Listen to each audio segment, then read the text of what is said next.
तो क्या हाल है आप सभी की। उम्मीद करते हैं सब अच्छे होंगे, सब बढ़िया होंगे, अपने अपने घर पर मौज काट रहे हैं। तो देखिए, आपने चाइनीज़ का डेट ट्रैप के बारे में तो आपने सुना होगा। डेट ट्रैप यानी कि यहाँ पे छोटे छोटे देशों को अपने मकड़ जाल में फंसा लेता है, कर्ज के जाल में फंसा लेता है। यानी कि जो छोटे छोटे देश होते हैं उनके पास इतना पैसा तो होता नहीं है कि अपना जो इंफ्रास्ट्रक्चर है वो यहाँ पर जो है ना अच्छा कर सके, नया बना सके, उनको डेवलप कर सके। तो ऐसे में यहाँ पर चाइना सामने आ जाता है कि बोलता है कि भाई अच्छा तुम्हें यहाँ पर ये सब करना है, ठीक है भाई कोई दिक्कत नहीं है, हम है ना, हम है, जब तक है तो तुम्हें करने की क्या जरूरत है, हम तुम्हें पैसा देंगे, ये लो कर्जा वो लो कर्जा, और या तुम बनाओ जो मर्जी चाहे बनाओ। लेकिन यहाँ पर जो कर्ज दिया जाता है उसकी जो कंडीशंस होती है वो बहुत ज़्यादा जो है ना सीक्रेटिव होती है, और ज़्यादातर जो टॉप लेवल के जो ऑफिशियल्स होते हैं ना देश के, उनके अलावा किसी को पता ही नहीं रहता। लेकिन फिर बाद में पता चलता है कि ये जो कर्ज लिया जाता है वो बहुत ही ज़्यादा हाई इंटरेस्ट रेट पर लिया जाता है, जिसके बाद क्या होता है कि वो देश यहाँ पर अपना जो पैसा है वो चुका नहीं पाता है, कर्ज चुका नहीं पाता है, और उसके बाद अपनी जो स्ट्रेटेजिक लोकेशन है वो यहाँ पर चाइना को दे देता है। जैसे कि यहाँ पर श्रीलंका के बारे में बात करें, श्रीलंका ने यहाँ पर जो है कर्ज ले रखा था, लेकिन जब कोविड लॉकडाउन आया तो उसके बाद यहाँ पर उसकी जो टूरिज़्म इंडस्ट्री थी जिससे उसको सबसे ज़्यादा पैसा मिलता है वो यहाँ पर बर्बाद हो गई। कोई आ नहीं रहा था वहाँ पर, जिससे क्या हुआ, टूरिज़्म इंडस्ट्री चल नहीं पाया। और उसके बाद क्या हुआ कि भाई श्रीलंका अपना जो लोन है वो यहाँ पर चुका ही नहीं पाया, और उसके बाद यहाँ पर हम्बनटोटा बंदरगाह उसने चाइना को लीज पर दे दिया, 99 साल की लीज पर। और इस चीज़ से यहाँ पर जो है ना इंडिया को बहुत ज़्यादा चिंता होने लगी अपनी सिक्योरिटी की, कि भाई यहाँ पर चाइना हमारे धरती के पास आकर बैठा हुआ है, श्रीलंका ज़्यादा दूर नहीं है, वहाँ पर चाइना की मौजूदगी है, उसके यहाँ पर जो है ना हम्बनटोटा बंदरगाह ले लिया है। जब चाहे वो जैसा इस्तेमाल वो कर सकता है, और श्रीलंका यहाँ पर कुछ भी नहीं बोलना चाहे, कुछ भी नहीं बोल पाएगा। तो इससे यहाँ पर इंडिया को वाकई में सिक्योरिटी थ्रेट तो है कहीं ना कहीं। लेकिन यहाँ पर इंडिया इससे ज़्यादा कर भी क्या सकता है, क्योंकि यहाँ पर चाइनीज़ प्रेजेंस काफ़ी ज़्यादा देखने को मिल रही है, और अपने आप को बचाने के लिए भारत ने यहाँ पर श्रीलंका के साथ काफ़ी ज़्यादा मेलजोल बढ़ाया। लेकिन अब फिर से दोबारा से ऐसा लगता है कि भाई यहाँ पर जो इंडिया की जो जितनी भी कोशिशें थी वो यहाँ पर नाकाम हो गई, और श्रीलंका यहाँ पर फिर से चाइना की गोद में जाके बैठा, और अब यहाँ पर इतनी बड़ी डील कर ली है कि भाई यहाँ पर श्रीलंका और ज़्यादा बड़े कर्ज के जाल में फंस सकता है। और ये रिसेंटली डील हुई है 3.7 बिलियन US डॉलर की श्रीलंका और चाइना के बीच में, जिसमें चाइना यहाँ पर श्रीलंका में एक रिफाइनरी लगाएगा, और रिफाइनरी लगाने की जो कॉस्ट होगी वो 3.7 बिलियन US डॉलर होगी, जिसकी जो एक्चुअल इंडिया के रुपए में बात करें तो लगभग यहाँ पर 42 से लेकर 43 हज़ार करोड़ रुपए होगी, जो अपने आप में काफ़ी बड़ी रिफाइनरी होने वाली है। तो यहाँ पर बहुत तगड़ा वाला मसला चल रहा है, तो बात करते हैं इसके बारे में। लेकिन उससे पहले आप चैनल पर नए हो सब्सक्राइब जरूर कर देना, वीडियो को चाहे लाइक करो डिसलाइक करो, लेकिन चैनल को सब्सक्राइब जरूर कर देना। तो चलो शुरू कर दो।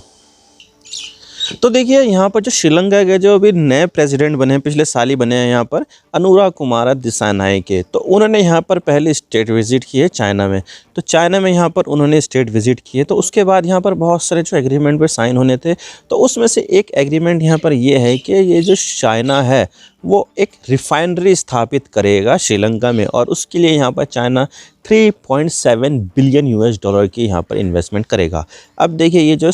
रिफाइनरी बनाई जाएगी ना वो भी काफ़ी ज़्यादा इंपॉर्टेंट स्ट्रेटेजिक लोकेशन है। जैसे कि यहाँ पर मैं आपको बता दूँ, हम्बनटोटा बंदरगाह जो 99 साल की लीज पर चाइना ने श्रीलंका से ले रखा था, क्योंकि श्रीलंका ने यहाँ पर अपना जो डेट था वो यहाँ पर चुकाया नहीं था। तो उसके बाद यहाँ पर जो उसका पोर्ट था वो चाइना ने लीज पर ले लिया 99 साल की, तो उसी के पास यहाँ पर ये जो रिफाइनरी है वो यहाँ पर चाइना बनाएगा, और उसको बनाएगी यहाँ पर सिनोपेक चाइनीज़ कंपनी। सिनोपेक यहाँ पर जो है ना काफ़ी बड़ी कंपनी है, और यहाँ पर जो है ना वो चाहती है कि यहाँ पर जो रिफाइनरीज़ है वो यहाँ पर श्रीलंका में बनाई जाए। अब देखिए, यहाँ पर जो रिफाइनरी वगैरह ये सब जो है ना वो अब इसकी डिमांड बहुत ज़्यादा कम हो गई है चाइना में, तो अब यहाँ पर उसकी डिमांड काफ़ी ज़्यादा कम होती जा रही है। जैसे कि वहाँ पर जो है ना ईवी का एक ट्रांसफॉर्मेशन आया है, लोग यहाँ पर पेट्रोल डीजल की गाड़ियाँ कम खरीद रहे हैं, जबकि यहाँ पर जो चार्जिंग वाली जो कार है और जो भी यहाँ पर व्हीकल्स हैं वो यहाँ पर काफ़ी ज़्यादा चल रहे हैं। और यहाँ पर बहुत सारी कंपनी भी निकल कर आई है, जैसे कि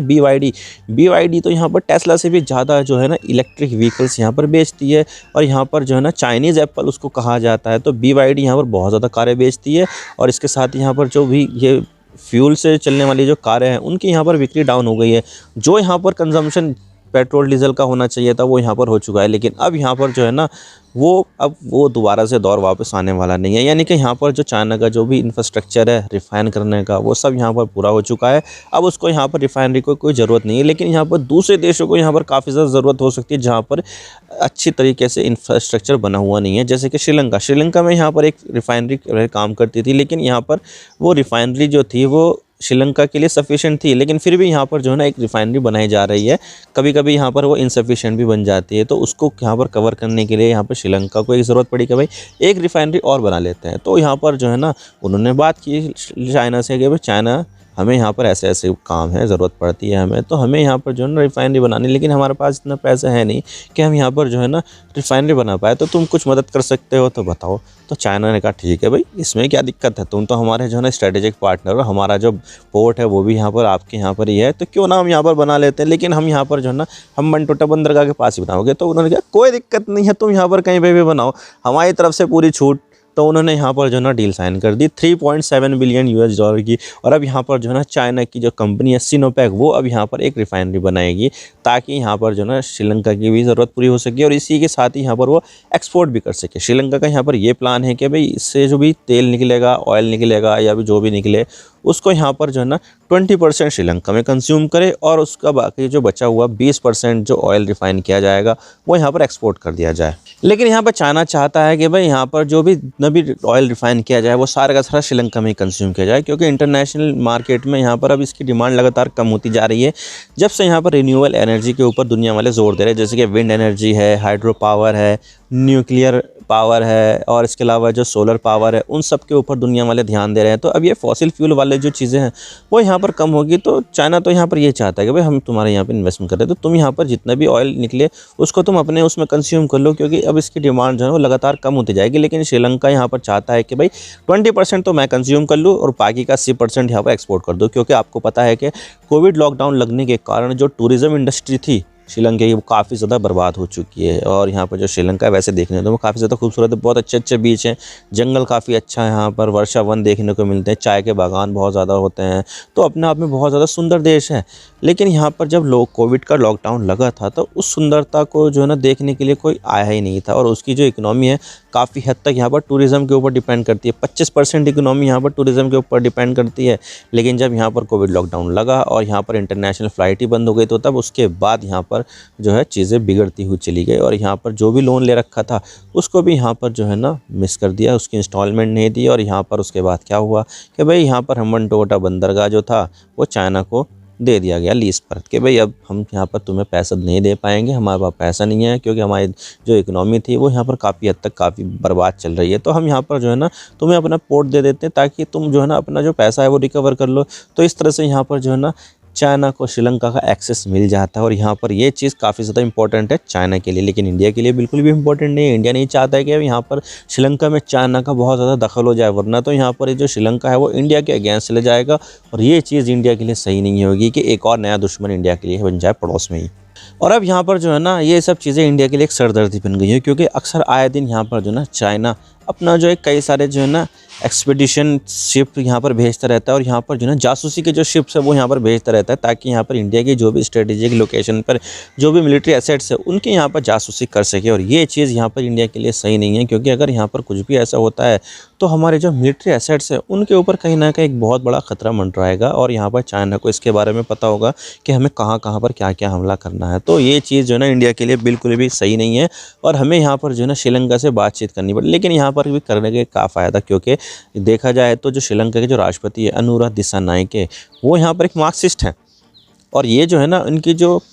लगाव है ना वो चाइना की तरफ ज़्यादा है, क्योंकि चाइना की जो सरकार है वो एक कम्युनिस्ट सरकार है और ये जो श्रीलंका के जो राष्ट्रपति उनकी भी विचारधारा एक कम्युनिस्ट ही है। तो यहाँ पर एक कम्युनिस्ट देश के प्रति एक कम्युनिस्ट लोगों का ही झुकाव होगा और इसी कारण से यहाँ पर श्रीलंका ने चाइना को चूज़ किया है ओवर इंडिया। और यहाँ पर वैसे इंडिया ने काफ़ी ज़्यादा मदद करने की कोशिश की थी और यहाँ पर जब कभी श्रीलंका के ऊपर दिक्कतें आई है तो इंडिया ने हमेशा से जो है ना श्रीलंका का साथ दिया है, चाहे वो एक पोर्ट बनाने की इन्वेस्टमेंट हो। अडानी ने यहाँ पर पोर्ट बनाया था, लेकिन फिर बाद में अब यहाँ पर उसके ऊपर भी जो है ना चीज़ें चल रही है कि भाई उसको हटाए या ना हटाए। और यहाँ पर बहुत सारी चीज़ें जो है ना इंडिया के लिए सही नहीं चल रही है, जैसे कि यहाँ पर इंडिया ने हमेशा से मदद करने की कोशिश की है,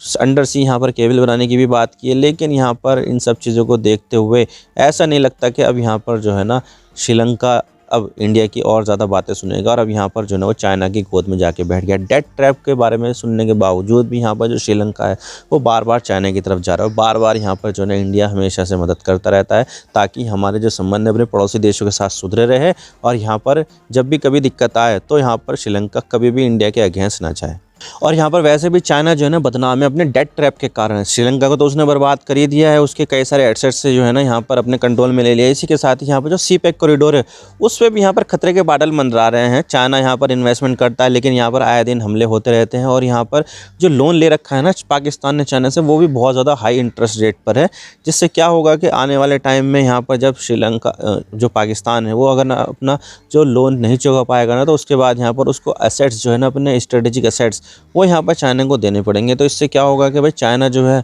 वो यहाँ पर साउथ में भी हमारे अगेंस्ट है, नॉर्थ ईस्ट की तरफ भी है और नॉर्थ ये लद्दाख की साइड में भी है। इसी के साथ यहाँ पर पाकिस्तान में भी चाइना की जो उपस्थिति है वो यहाँ पर इंडिया के लिए सही नहीं होगी। और इसी तरह से यहाँ पर जो चाइना है वो लगातार इंडिया को चारों तरफ से घेरता हुआ जा रहा है, चाहे वो म्यांमार में हो, श्रीलंका हो, पाकिस्तान हो या फिर अपना जो बॉर्डर एरिया है वहाँ पर हो। और ये चीज़ इंडिया के लिए बिल्कुल भी सही नहीं हो रही है। और ये जो है ना इंडिया के लिए बहुत बड़ी कंसर्न की बात है, भाई किस तरह से यहाँ पर जो है ना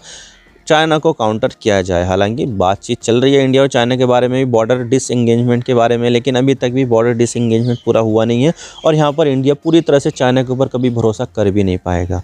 आई होप आपका सारी बातें समझ में आ गई किस तरह से ये जो डील हुई है ना रिफाइनरी की, वो यहाँ पर एक इंडिया के लिए एक सेटबैक है और यहाँ पर चाइना के लिए एक बहुत ही ज़्यादा एक बड़ी बात है। मैं तो भाई इतना कहना चाहता हूँ। वीडियो थोड़ा सा पसंद आए लाइक ज़रूर कर देना और चैनल पर नए हो तो चैनल को सब्सक्राइब जरूर कर देना। आपकी एक सब्सक्रिप्शन से हमारी कंटेंट बनाने की मोटिवेशन मिलती है। Thank you for watching. I really appreciate your precious time. God bless you all. Now signing off.